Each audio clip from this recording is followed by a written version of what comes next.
In this tutorial, I want to show you some of the more advanced options that you can do, and specifically show you how you can build a lesson with some great animations that's really interactive and engaging for the students in 5 minutes. So first I'm just going to think of what my lesson would be like.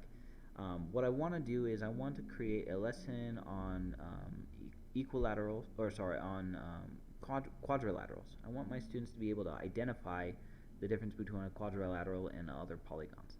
So I'm going to make an interactive activity right here for the students to be able to choose quadrilaterals, and it's going to tell them whether they're correct or not in an engaging and interactive fun way. So first of all, I'm going to pose the problem. Click on all of the shapes that are quadrilaterals. And now I need to build some shapes, so I'm going to go use my shape tool, and I can create lots of different rectangles and different kinds, or I can use my shape recognition one, and that one's really fun. So I can create parallelogram, I could create a square, I can create a circle, a triangle, I can create some funky looking shapes. There we go. All kinds of different shapes, and I want them to be able to distinguish between each of these shapes and to tell which one is a quadrilateral and which one is not. So I'm going to make them do this kind of interactive wise with some animation. So first I need to animate my shapes. So I'm going to choose just one shape and click on it. I'm going to right click on the shape to bring up some more options. One of those options is animate. So I'm going to animate this shape. There's lots of different ways I can animate this shape. For right now though, I want it to be a button that kind of comes in and out, and so I'm going to click on fade in. So this object is going to fade in whenever it's clicked. So I click OK, and now this blue box around it tells me that now that is an animated object, not just a regular one. So if I click on that object, it fades in with fades in with a square. Now I need to not only just have it fade in, but I also want it to tell the students whether they're right or wrong. So I need some kind of a check mark or some kind of a mark to show that it's right. For this one, this is a quadrilateral, so I'm going to make a check mark behind it. So I'm going to go back to my insert screen clipping tool.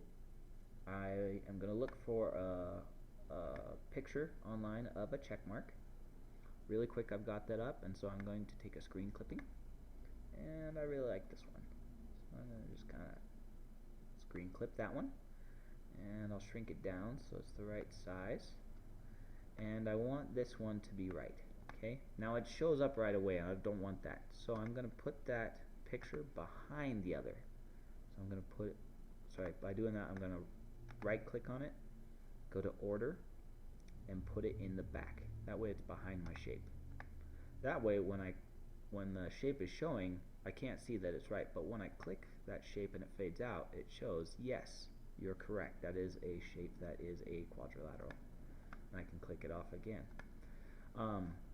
So if I don't want this blue box to be in the way, because I don't want my students to be confused by this square and this blue square on the outside, I'm going to select the whole thing, and I'm going to right click on it, and I'll lock it in place. That'll do two things. Number one, it makes that blue square go away, but it's still a good button that comes in and out and still works. The second thing is that I can't drag that. I can't move it, I can't drag it, I can't delete it, so that the kids can't change your activity. So locking is really helpful, especially like here. If you don't want the students to accidentally grab that text and move it, you can just lock it in place, so now it can't be edited at all. So I've got one shape set up, but I've got some shapes in here like the circle that are not quadrilaterals, and I want to show that as well. So again, I'm going to animate this circle the same way I did with the square. I'm going to make it fade in, and now whenever I click, it's going to fade in. I don't like that box again, so I'm going to select it and right click, and I'm going to lock it in place. That way it still clicks in and out. What I need to do though is I need to put some kind of a marking where it shows that the circle is not a quadrilateral. So I'm going to come back to the internet while I've searched for an X mark, and I'm going to take a screen clipping, and I kind of like this one.